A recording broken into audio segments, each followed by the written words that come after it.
Margaret LaLiberte, and I'm the Amigos Mental Health Consultant. And you are all well-trained volunteers on your way to your exciting summer projects. I want to talk with you a little bit today about what to expect when you first come into the community by way of cultural adjustment. What is cultural adjustment? We know that cultural adjustment is all about not understanding a new culture, not being comfortable with the language, not being comfortable with the food, not knowing the nonverbal cues. All of the things that make us so comfortable in our own setting suddenly are gone when we come into a new culture. Today I'd like to talk with you a little bit about the symptoms you can expect to have when you first get into community as you're experiencing cultural adjustment. Generally this happens within the first week or two, and then volunteers are out the other side and beginning to develop close relationships, good working relationships with their project supervisor, and are starting to be able to talk and be understood more easily. And so all of these things help to support them through to the other side of cultural adjustment.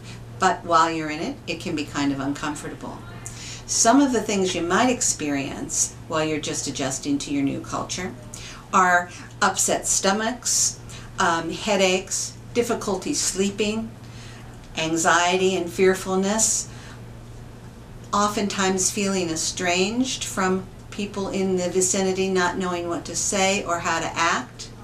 All of these things are things that you've talked about in your training, but when they become real, they can become pretty uncomfortable.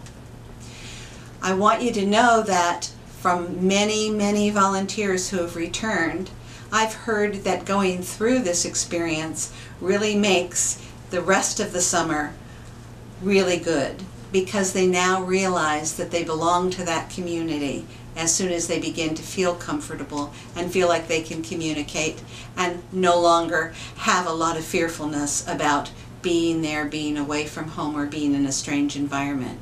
So I encourage you to let yourself experience some of these, to talk to your supervisor and to your partner and think about the fact that you knew about this in advance, and the things that are going on are things that you heard would happen, and so you can normalize them and know that there's nothing to be afraid of and that they're going to subside.